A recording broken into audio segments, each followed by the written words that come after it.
Welcome to the GCN Tech Show. This week, we're discussing why the perfect bike setup won't actually exist. And in Hot Tech, we've got 2 new prototype bikes to talk about. We've got automatic electronic shifting that will never run out of batteries. We've got new power meter pedals. We've got a collab from Pierra and Rysel. We've got 13-speed cam bag, and we've got comments of the week and the bike vol. Let's go! Oh, this is great energy. I love it.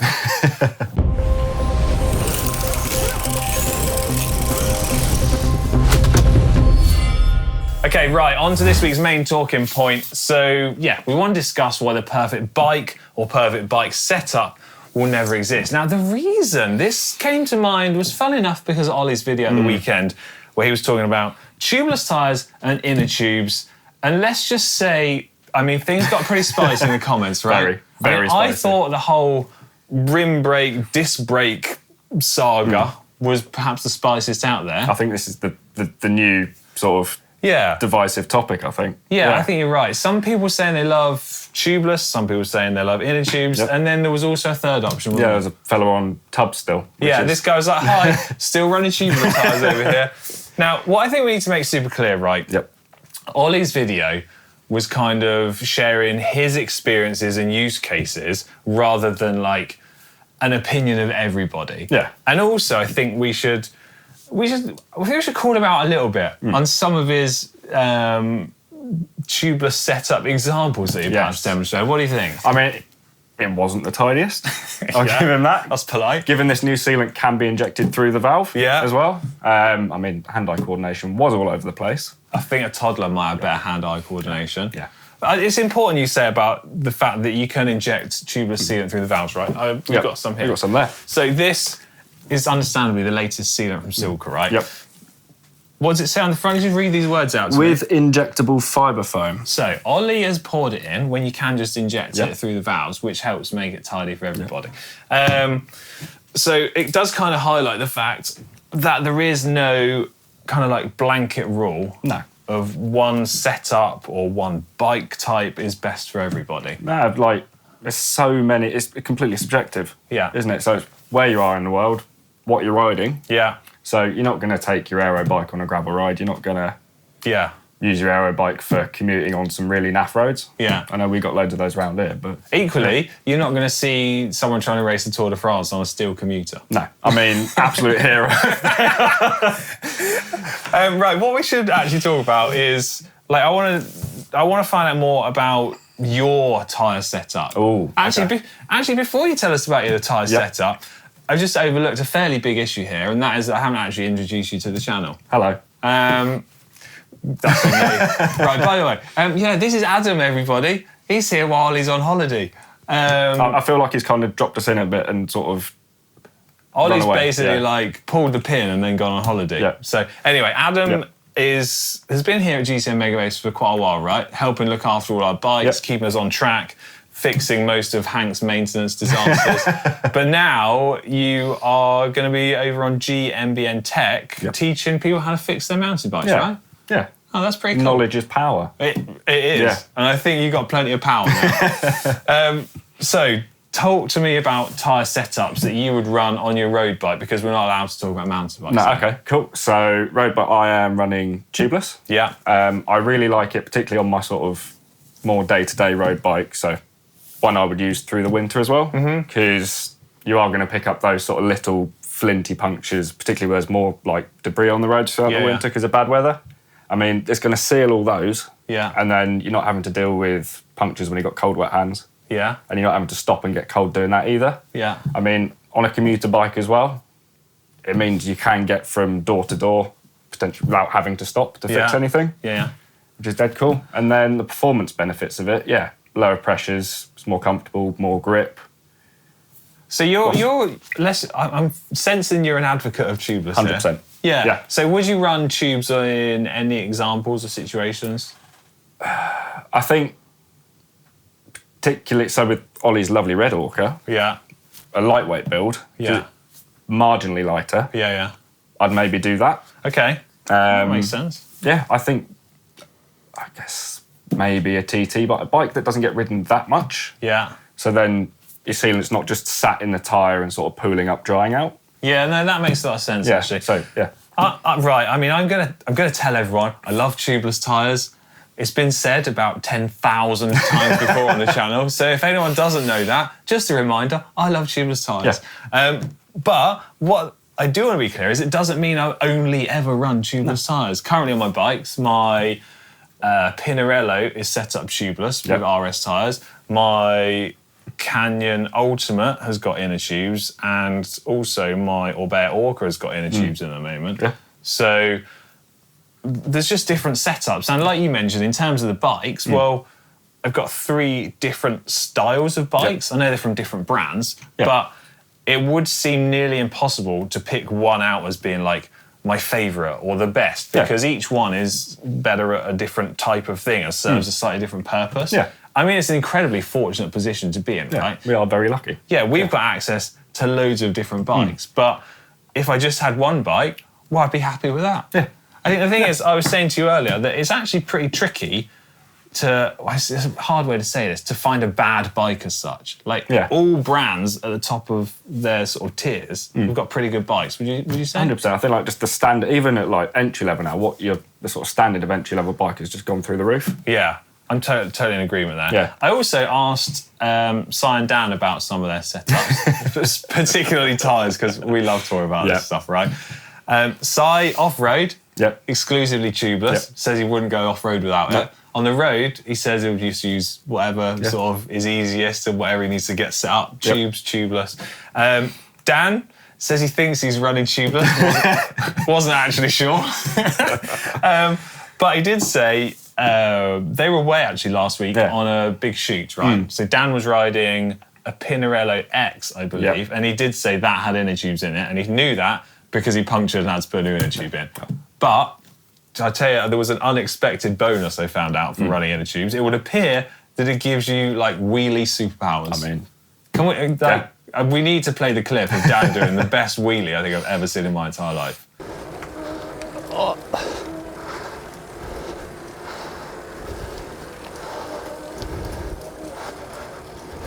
There you go. Yep.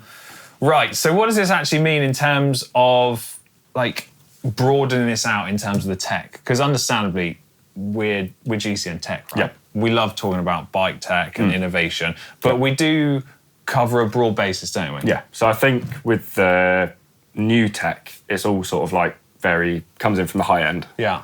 There are very sort of, not few, but there are fewer cases of tech coming in for specifically consumer need. Yeah. I think so. That's why it might appear to have all the sort of racy, cool stuff that then does eventually trickle down. Oh, I was hoping you'd say trickle down. Yeah. Thanks. Like we're seeing all 105 electronic and... Yeah, like effectively it starts at the top and filters down gradually with tech. And we try to cover a broad basis, don't we? We don't just look at the things that Tour de France riders. No. So we cheap bike challenges and things that are more relevant to, say, new riders that don't want to go out and spend 14, 15 grand on a bike. Yeah.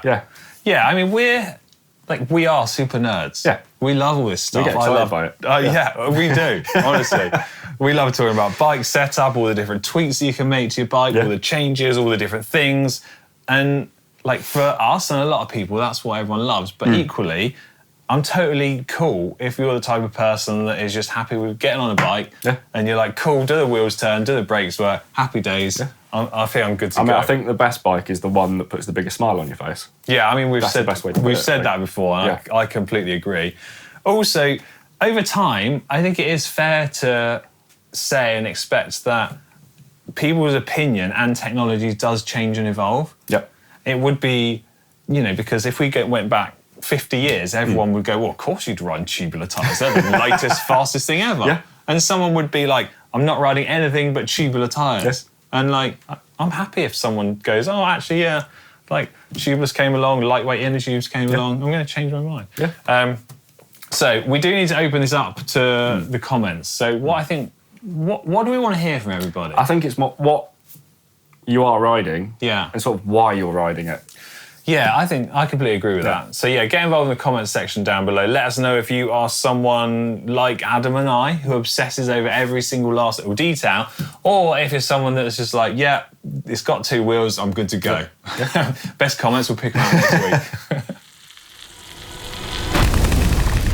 Okay, right, it's now time for Hot and Spicy Tech, and we're going to kick things off with something that excites me in an incredible way, and it is from Shimano, and it is automatic electronic shifting that automatically charges, and therefore you're never ever going to run out of battery. That's meant. Is this right? Yeah. Tell us a little bit more about it. It's the Shimano Q system, is this right? Yeah, so the Q system being sort of more aimed at, I guess, I don't use the word budget, but the more attainable sort of style of bike. Yeah, that's fair. So you'll see it on, I guess, hybrids, hybrid e-bikes, which is really cool. And then, like you said, the special new free hub, essentially, it's, how have they done it? They've done like a dynamo to generate power. Yeah. So as you're going along. Yeah, so I've seen the pictures of it, right? So you've got a larger hub body, and then inside you've got like a dynamo hidden inside. And then what I'm intrigued to know how it works is how the cable comes out from inside the hub body to join it with a derailleur. Yeah. I don't know how that is. Interested to see that. So not only is it self-powered, which is the super cool bit, there's also the clever electrical wizardry inside, which means the gears are going to change automatically. Yeah, now, I saw something here. I've got the information. It's called Q Auto from Shimano, and it says it delivers fully automatic adaptive shifting experience, no batteries, no charging, making effortless cycling available for everyday riders. I mean, does that not sound like a dream? Pop your helmet on, get out the door, job done. Yeah, happy days. You can still pair it up to a shifter, though, if you do want to take control of your gears, you know. So having spoken about that, we should also speak about the new Campagnolo that launched last week with 13 speeds. It's got all the speeds. This one goes up to 13. Yeah, so do you want to tell us some of the headline stats about it? Yeah, cool. So, as with a lot of Campag stuff, designed in Italy, predominantly made in Europe. New lever ergonomics as well. So they've gone back to the sort of thumb shifter on the inside of the hood. Which is... Die-hard Campag fans will be happy with that. I mean, I quite like it. Yeah, I think that's great, so slimmer lever body as well, which is dead cool. And then... I'd also read that the new 13-speed is lighter than the 12-speed. Ooh. Which I think is pretty cool. Yeah. Now, I think, like, we won't go into every single detail about this, right? Because basically the Campagnolo Groupset release has been plastered everywhere over the internet.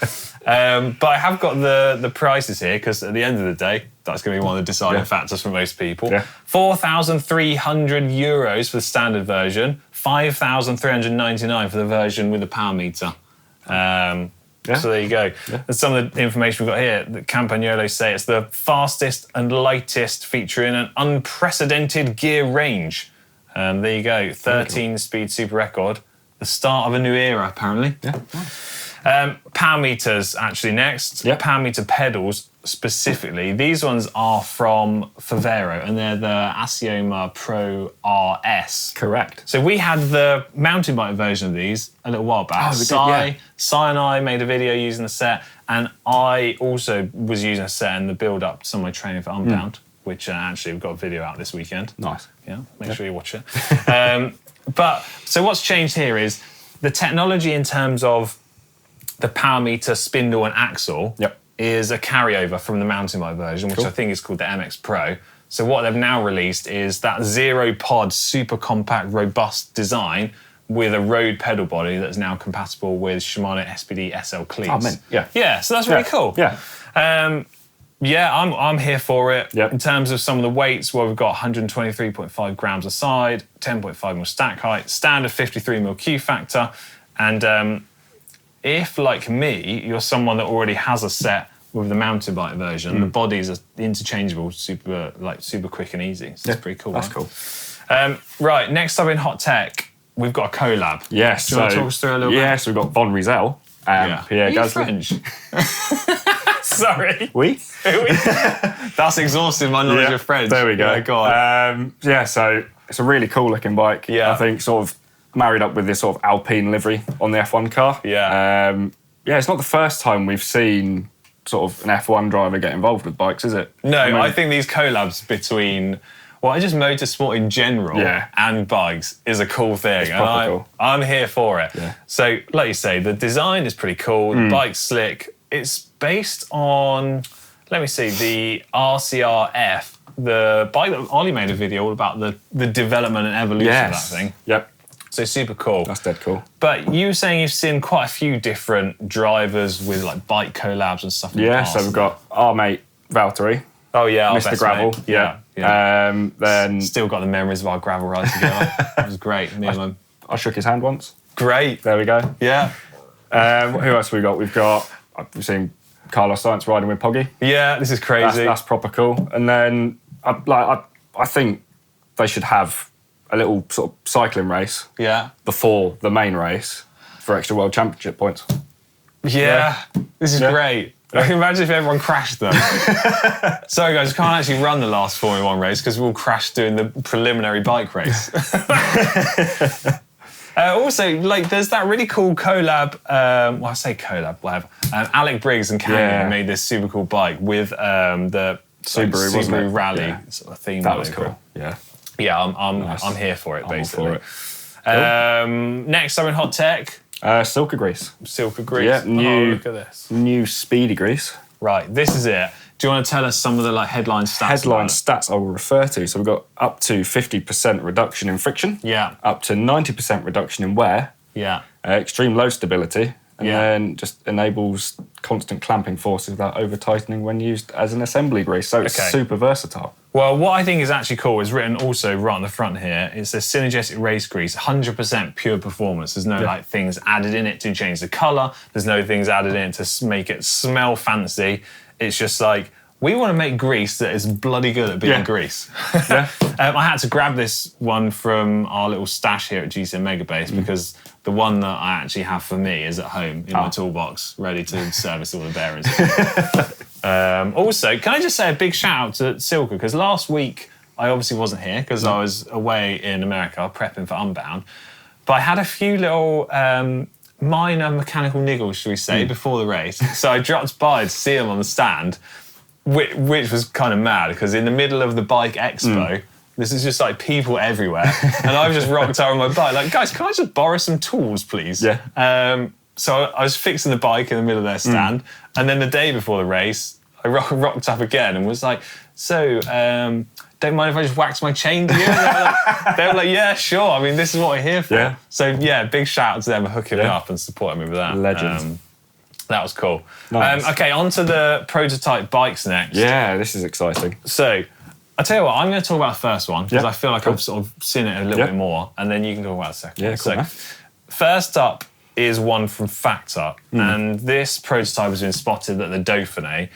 Understandably detailed, it's like super, super thin on the ground. I've only seen a few little glimpses of it, but it would appear that it's kind of like a more aerodynamic version of the Ostro Vam. It's like, it's been taken to like the next level. Yeah. The like head tube area is super deep, elongated, like presumably from the relaxed UCI rules. Yeah.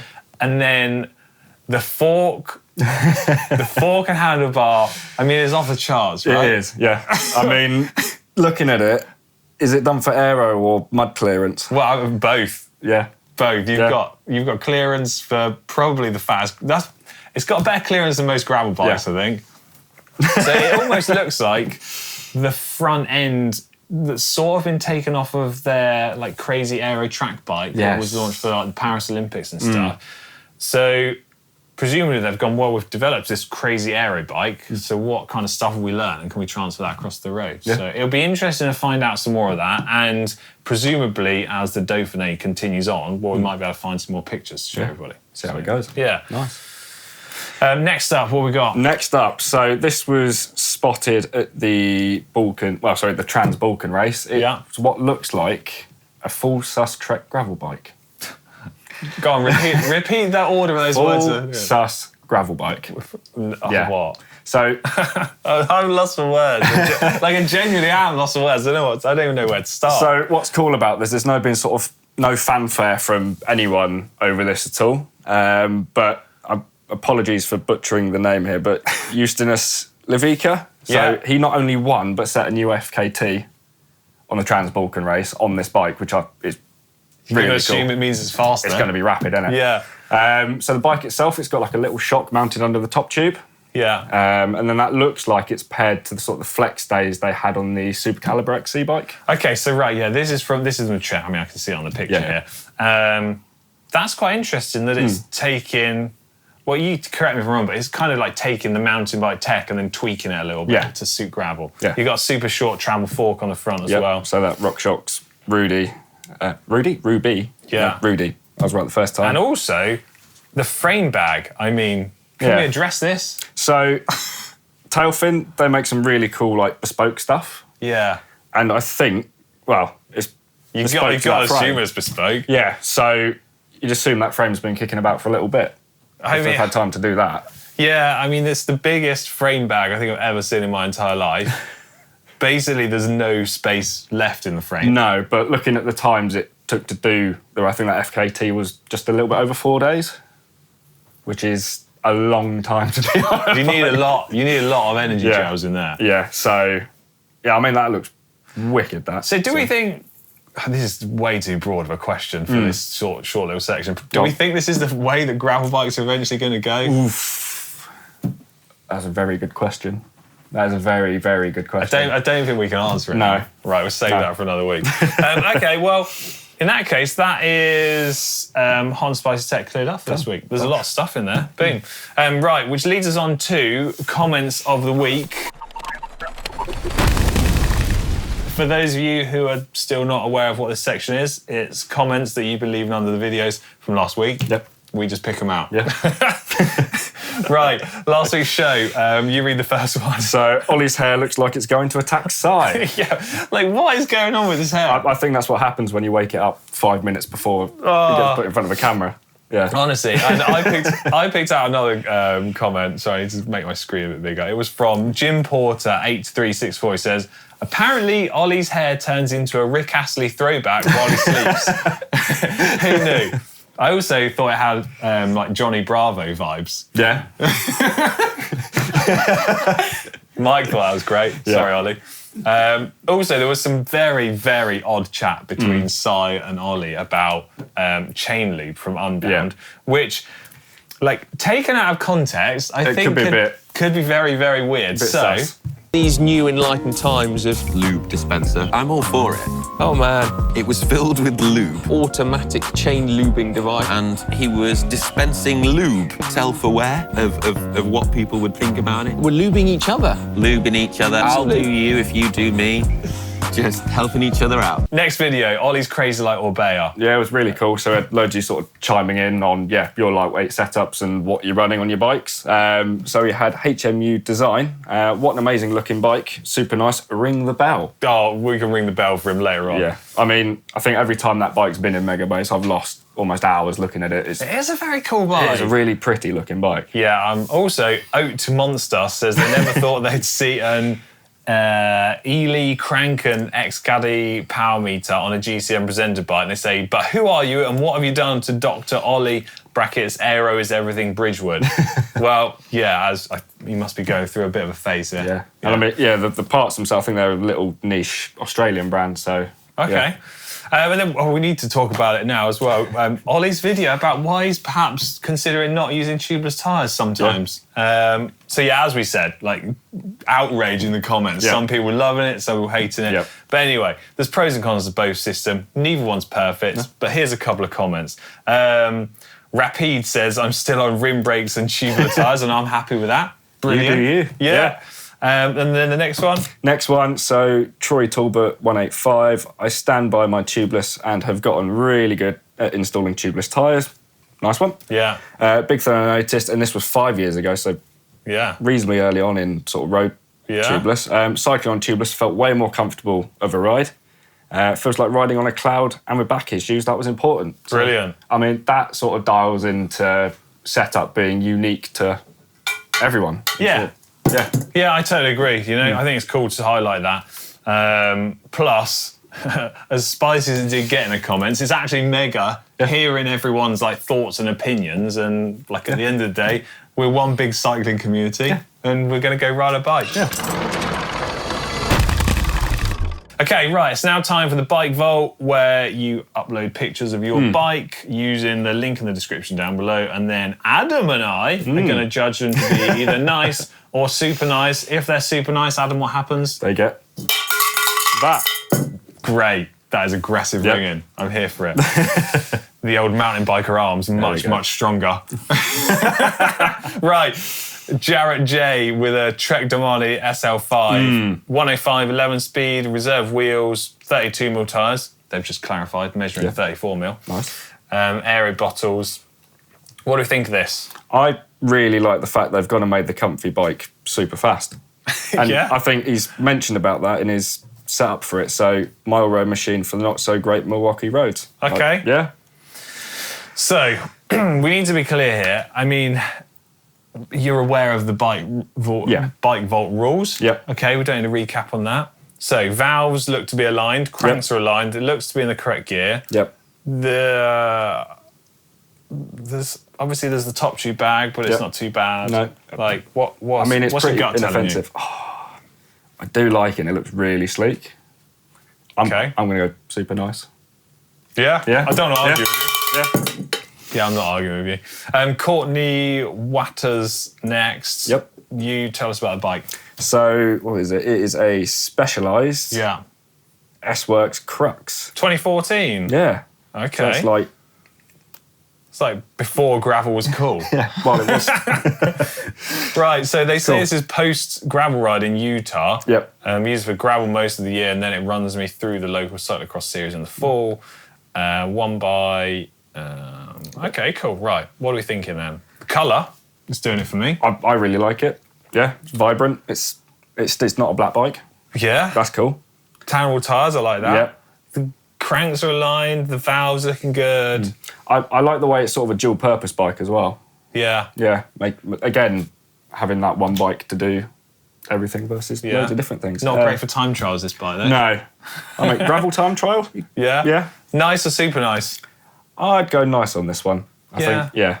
Yeah, I do like it, but it's not super wowing me. No. Okay. And Chris next with a Virus Venom Evo. I mean, it looks like a very big bike. I'm assuming it's meant to say Vitus, not Virus, but okay. First bike with electronic gears, 45mm tyre front, 40 out the back, really fast with their second road bike wheels in there too. Nice. So Yeah, this is Connor sized. Yeah. 100%. That head tube is huge. Yeah. Yeah. Well, look, having just noted your comment of saying it's not a black bike, this one is very stealthy. It is. I mean, it's been done very well. Yeah. Yeah. Mismatched water bottles. Mismatched wheels as well. Mismatched wheels, that's upsetting me a lot. Yeah. Not in Biggie Smalls either. I don't think we can overlook these infringements, No. if I'm honest. No. We'll be doing the bike vault Accuracy. a disservice. I would just go nice on this one. Nice, I think, yeah. Okay, next one we've got. Ooh, that's cool. The Zero Sept. Yeah, with a 7 Axiom. Okay. That's a throwback. Oh, it is. They say it's 2004. Oof. 9-speed Shimano. Quite funny, just being about 13 speed, just come out. 9. I mean, it works. It does. That's dead cool. I like how it's all sort of colour matched as well. It's very sort of monochrome. That's cool. This kind of bike reminds me as when I was a kid racing my bike, and you'd see, like, I don't know, when I was a kid, you'd see the adults race, obviously, and this is what people would race all the time. And, I mean, it looks like the sort of bike I'd be working on when I first got into bikes. Yeah. Yeah. For me, I'm going to super nice it. Yeah, super nice. Yeah, boy. Okay, Reggie Dorf next. That's a cool name. With his Italian, his love letter to Italian cycling. It's a Basso. Yep. 1987, he thinks. Before both of us were born. Yeah. Brilliant. Yep, easily. Great. Frame, got Campagnolo 12 speed, drilled and tapped bottom bracket shell to accept a low drag cable guide. Nice. Oh yeah, they say 32 split wheels, 28mm tyres fitted in that frame. That's pretty good going. Okay. I appreciate that this is an older bike, right? Yeah. And sometimes it's going to come with a few things you've got to sort out.